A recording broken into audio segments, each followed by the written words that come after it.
là, je décris une astuce, une des escroqueries utilisées par la mafia islamique, euh, qui n'est pas encore classée. Donc je vous rappelle, l'arnaque de bord, le mensonge d'injonction.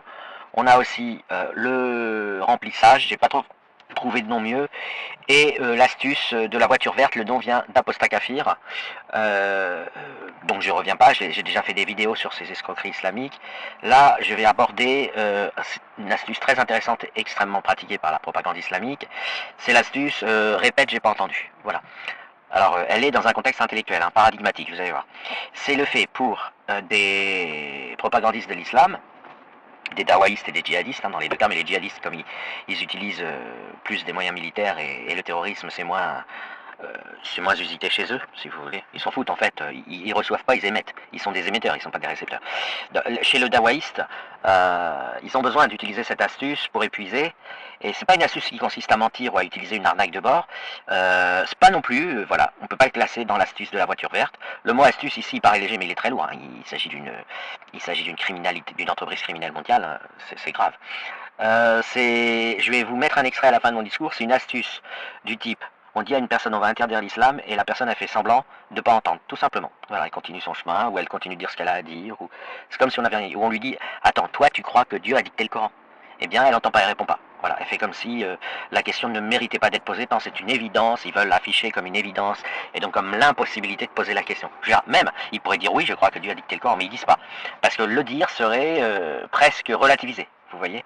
Et donc l'extrait que je vais vous mettre là, c'est un extrait de Space d'une célèbre tweetos qui pratique beaucoup cette astuce peut-être, mais elle n'est pas la seule, hein. Enfin, vous allez entendre, elle a tout un tas de copains, mais qui consiste à dire la France est islamophobe, le monde est devant, la France en l'occurrence puisqu'elle parle de la France, et elles disent que la France est islamophobe, et elles citent des exemples. Mais sous-entendu, elles disent tout leur discours consiste à dire que la France n'avouerait pas qu'elle est islamophobe, mais elle l'est bien.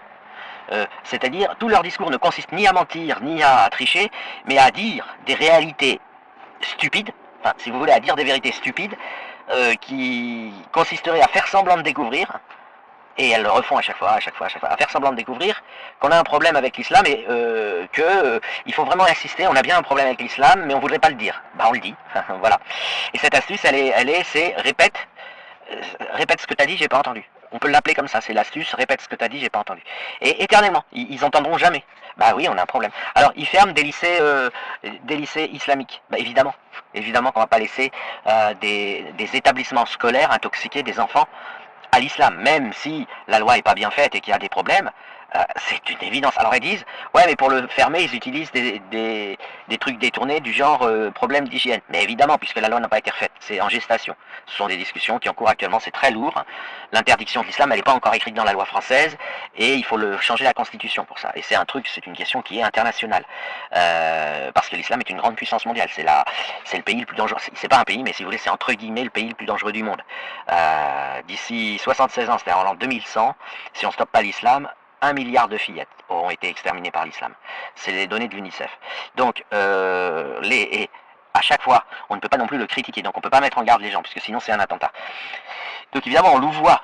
Si vous voulez, on ne peut pas dire aux profs, enseigner que l'islam, mettez en garde contre l'islam à l'école, et enseigner que le Coran c'est un canular, parce que attentat, et puis sur des enfants. Donc, voilà, on ne peut rien faire, puisqu'on est soumis à cette très grande dangerosité de l'islam, qui a donc décapité Samuel Paty, exécuté Charlie, a réussi à exécuter une centaine de personnes dans l'entourage de Salman Rushdie, même s'il n'a pas pu atteindre Salman Rushdie, qui a quand même perdu un œil il y a 2 ans, hein, dans une attaque islamique, qui a écrasé, donc elles sont mortes, 90 personnes à Nice, et il y a eu des blessés graves, plusieurs centaines. Voilà, on s'amuse pas, on peut pas faire. Si on pouvait passer à la télé des émissions du genre, on met en garde contre le Coran, on en parle plus, c'est une prévention, vous voyez. Bon, les quelques-uns qui continuent de dire qu'un déchet pareil serait le message de Dieu, on peut les traiter individuellement, mais les autres vont apostasier, vont être raisonnables collectivement. Mais on peut pas le faire, puisque c'est la terreur qui nous en empêche. Et on sait jamais où ça va taper. Donc c'est une guerre. Et c'est une guerre dans laquelle l'Occident, et enfin le monde libre d'une manière générale, le monde saint d'esprit, essaie bah, de faire qu'il n'y ait pas trop de morts et donc de trouver des manières de contourner ça. Voilà. Et alors pendant ce temps-là, bah, les propagandistes de l'islam, ils font pardon, j'ai mal entendu. Serais-tu islamophobe? Non, on est plus qu'islamophobe. On veut interdire l'islam et le faire reconnaître comme un crime contre l'humanité. C'est ce que tout le monde pense dans le monde libre. Il n'y a pas de bon. Il y a les mouvements opportunistes islamo-gauchistes qui essayent de se servir de ça pour renverser le capitalisme. Ça fait des troupes. Mais en dehors de ça, tout le monde le pense. Enfin, je veux dire, vous enveloppez des femmes dans des sacs poubelles. Mais on a vu ça où? On a vu ça où? Vous voudriez envelopper la moitié de l'humanité dans des sacs poubelles. Euh, Si vous voulez, on n'a pas assez de lits dans les hôpitaux psychiatriques. C'est pour ça qu'on ruse. C'est tout. Voilà, il n'y a, y a pas de mystère. Vous dites que la musique se serait envoyée par le diable. Encore une fois, je le répète, il n'y a pas assez de lits dans les hôpitaux psychiatriques. Encore une fois, vous dites que c'est Dieu, le créateur de toutes choses quand même, hein, excusez du peu, le créateur de toutes choses qui a dicté le Coran, donc en particulier le verset 23.6 qui dit quoi? Il dit vous êtes limité à vos épouses musulmanes, mais c'est open bar pour les esclaves. Vous pouvez les violer autant que vous voulez, et puis il ajoute, et ça vraiment je peux pas vous en blâmer, il ajoute même un clin d'œil, il ajoute même une phrase, et ça vraiment les mecs, je vous comprends quoi, je vous comprends, je peux pas vous en blâmer. Donc bon, on va pas, voilà. Et puis, le verset 9.5 il dit de tuer tous les migrants, le verset 291 dit la même chose, le verset 9.30 ordonne d'être nazi, et le verset 8.57 il ajoute, quand vous tuez les migrants, faites-le en public en les torturant avant pour que tous les autres qui regardent aient peur.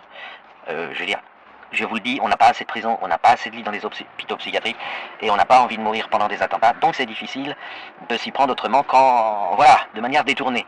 Mais il n'y a pas d'ambiguïté, hein. On veut bien effectivement interdire l'islam. Et si vous apostasiez, vous allez d'une part rendre service au monde entier, mais à vous-même, en redevenant, en sortant de cette terreur et de cette maladie, mais vous allez aider aussi d'autres gens. Parce que si chaque personne qui apostasie et ouvre les yeux et sort de ce handicap mental, aide aussi son environnement indirectement, qui va se poser des questions, etc. C'est d'ailleurs pour ça que l'islam, alors là, il ne veut pas déroger, tue systématiquement les apostats, parce qu'ils savent très bien que si l'apostasie se déclenche, il va aller très vite. Pour l'instant, c'est en nous ayant supprimé la liberté d'expression, vous nous empêchez bien évidemment de vous inviter correctement et à travers les institutions, à travers la diffusion médiatique, de vous inviter à apostasier. Voilà, fin de la vidéo. Voie de disparition, il faudrait limite qu'on le mette en espèce protégée, hein. Parce que pourquoi je dis ça en fait? Parce que pourquoi les jeunes filles, elles vont, à l'école publique, avec, une djellaba, une abaya? Bah, c'est parce qu'elles n'ont pas la liberté de décider. Quand un citoyen juif veut aller à l'école, secondaire, donc au collège ou au lycée avec une tenue juive, il le peut, parce que dans la majeure partie des villes à minimum de taille moyenne, il existe un établissement du secondaire en contrat avec l'État, c'est-à-dire une partie des frais sont pris en charge par l'État, dont la rémunération des enseignants, ce qui est quand même un poste de dépense assez important. Mais j'ai pas dit qu'ils étaient bien payés, hein, attention, mais je dis quand même, c'est un c'est un poste de dépense assez important. De ce fait, eh ben, cette liberté qui est donnée aux élèves de confession juive qui peuvent décider d'aller à l'école publique et dans ce cas de s'habiller de façon dite laïque ou d'aller à l'école privée et à ce moment-là s'habiller avec la tenue religieuse de leur choix. Cette liberté-là, elle n'existe pas chez les musulmans. Du fait que bah, une jeune fille de 17-18 ans qui prend la décision de porter le voile et qui habite Paris par exemple ou Lille, elle est coincée. La France lui dit: «Madame, vous avez le choix, soit vous allez à l'école, soit vous enlevez votre voile». Voilà, on en est là. Donc effectivement, on se retrouve avec des jeunes filles, qui essaient d'y aller avec le voile. Donc si demain la France arrêtait cette politique, affreuse qui consiste à fermer toutes les écoles et faire en sorte à ce qu'il n'existe plus aujourd'hui qu'un seul et unique établissement du secondaire qui soit de confession musulmane avec, contrat avec l'État, et ben, il y aurait ce problème disparaîtra par lui-même. Parce que les femmes pourront enfin, décider par elles-mêmes. Bien Bon, sûr. c'était Juste, pardon, je vais juste compléter. Pourquoi ils ferment ces écoles? Parce qu'elles leur paraissent dangereuses. C'est des écoles qui forment l'élite musulmane de demain. Averroès avait des résultats incroyables. Je crois qu'il a été classé numéro 1 avant même Henri IV. Le fameux Henri IV, dont tout le monde se targue d'être le meilleur établissement de France. Quand un établissement musulman dans le classement vient se positionner avant Henri IV, ah, ça la fout mal. Et donc, c'était devenu leur bête noire. Il fallait à tout prix les abattre, quitte à trouver des excuses bidons. J'en place une pour l'école MHS, une école aussi qui visait l'excellence. La seule école qui était sur Paris intramuros, qui proposait aux enfants de venir comme ils voulaient. Tu peux venir avec une kippa, c'était une école aconfessionnelle, mais qui autorisait le port du hijab. Donc il y avait énormément d'élèves qui portaient le hijab dans cette école. Ils se sont fait fermer sous un prétexte fallacieux que, soi-disant, en fait, c'était un bâtiment qui accueillait plusieurs associations, y compris une association juive, une association pour des enfants autistes, une association pour je sais plus quoi. Et donc, il y avait un étage qui était à MHS, et Hanan Boukili, la fondatrice de cette école, est la seule qui a vu son établissement se faire fermer pour le motif du fait qu'elle n'était que locataire, que les parties communes n'étaient pas aux normes incendie, je sais pas trop quoi, etc. Donc le propriétaire, c'était normalement à lui de faire les travaux, il les a pas fait. L'école a fermé. Vous comprendrez aussi d'ailleurs pourquoi je parle de 2 poids 2 mesures, parce que les locaux ont tout de suite été repris par cette association qui s'appelle Les Justes. Je crois que c'est une association juive. Aucun travaux n'a été fait entre-temps, d'après ce que Hanan m'a dit. Donc c'est vous dire combien c'est injuste et combien on leur fait peur en réalité. C'est leur dire combien quand les musulmans s'organisent, quand on ouvre des écoles, parce que je sais plus quel auteur français, très certainement un raciste d'ailleurs, qui a dû dire que ouvrir une école, c'est fermer une prison. Ça les arrange pas. Ils préfèrent que les musulmans soient en prison plutôt qu'à l'école, et encore moins dans une école élitiste. Donc en fait, c'est pour ça qu'ils s'attaquent à nos écoles. Et nous, il faut qu'on soit plus intelligents que ça, qu'on se dise d'accord. Bon, maintenant, il faut qu'on crée des écoles où on est carré, où le moindre détail aura été pensé pour ne pas qu'on vienne nous chercher des poux. Parce que je vous prie de me croire que s'il fallait aussi faire la police de mais votre truc incendie n'est pas aux normes, etc., on fermerait les 3/4 des écoles publiques, hein, celles de l'éducation nationale même. Hein. Moi, j'ai connu un inspecteur, un homme qui faisait le tour des établissements de Lyon pour vérifier l'état des bahuts. Quand je lui ai dit le nom de mon collège, il m'a dit ah ouais, non mais vous êtes loin des normes. J'ai dit ah ouais, et tout, merci, c'est rassurant. Je vais au travail en me disant qu'à tout moment je peux mourir là-bas, c'est très rassurant. Et en fait, la plupart des établissements de l'éducation nationale ne sont même pas aux normes. Mais on a un niveau d'exigence extrême pour les écoles musulmanes. Vous voyez, ça en dit long en réalité sur les peurs qu'ils ont vis-à-vis de nous. Donc, allons là où ça leur fait peur. Ils veulent pas qu'on s'organise avec nos écoles, ils veulent pas qu'on s'organise religieusement parlant avec nos mosquées, donc ils les ferment. Ils veulent dicter ce que les imams vont dire. C'est quand même incroyable qu'il y ait une charte des imams. Il n'y a pas de charte des rabbins, il n'y a pas de charte des prêtres, mais ils ont voulu faire une charte des imams. Heureusement que la plupart des imams ont refusé de se soumettre à cette vaste connerie. Mais ils veulent à tout prix, comme du temps des colonies en fait, nous commander avec un paternalisme et un racisme puant. Et le temps des colonies est terminé en fait. Pardon Mariam. Non, mais je t'en prie.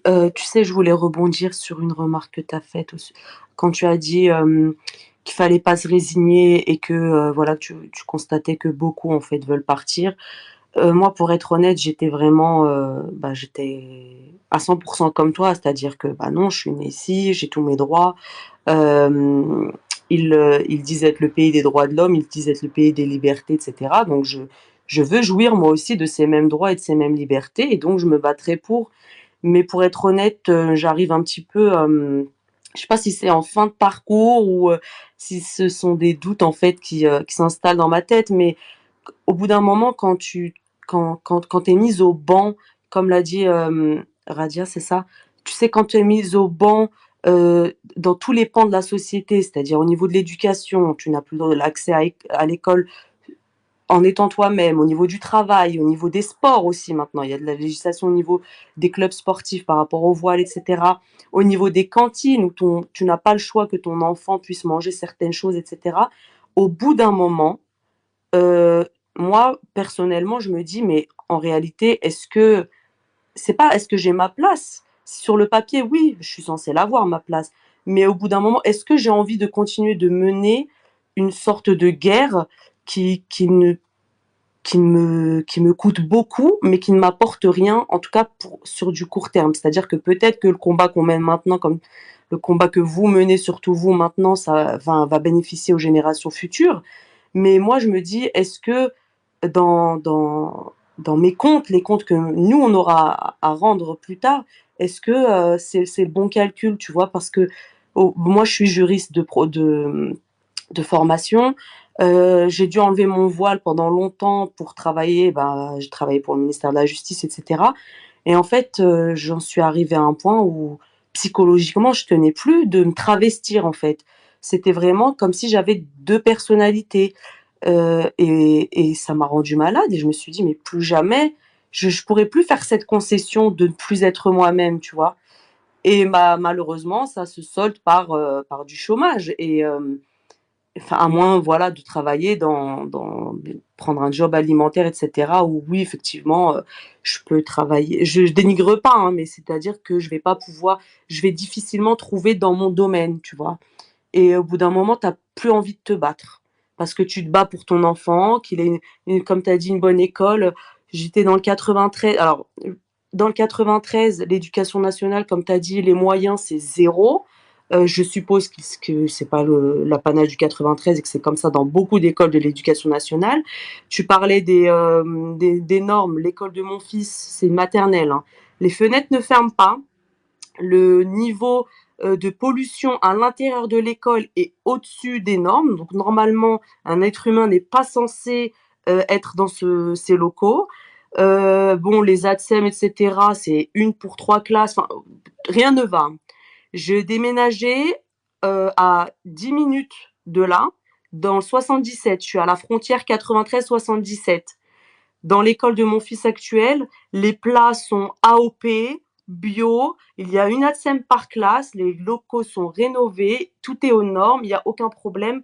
Donc au bout d'un moment, les choix aussi, là enfin voilà, les je sais que c'est la municipalité, ça relève de la municipalité, mais en réalité, on voit quand même que tu parlais de camps de concentration, mais excusez-moi, les banlieues ont été initialement créées pour être des camps de concentration à immigrés.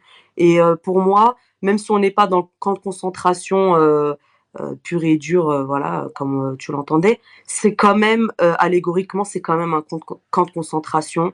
On veut pas qu'on réussisse. Ça fait gnangnan, ça fait plainte, mais la finalité, elle est là.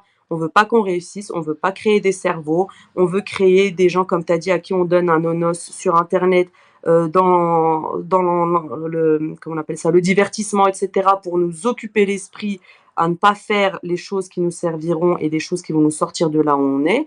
Et malheureusement, ça pour moi, ça reste un camp de concentration, tu vois.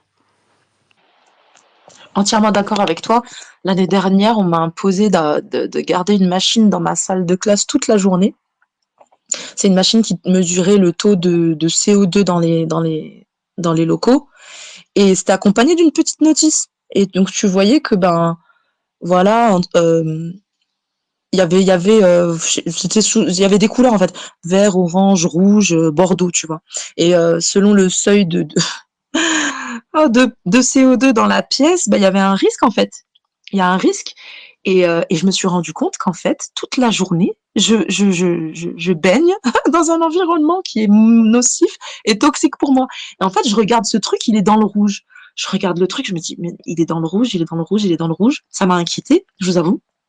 Donc je me suis dit, donc il nous a accompagné la petite machine d'un document qui expliquait qu'il fallait aérer nos pièces. Sauf que bah là, tu vois bien qu'il fait pas beau, il pleut, il fait froid. Donc j'ai aéré, en ouvrant les fenêtres, bah, graduellement, progressivement, ce taux de CO2 diminuait, sans jamais être dans le vert, hein. Mais tu étais dans le orange-jaune, donc tu te dis, bon, c'est déjà mieux. Mais très vite, au bout d'une heure, tu cailles.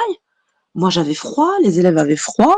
On demande aux élèves d'enlever leur manteau, mais si tu aères la pièce, ben voilà, on a des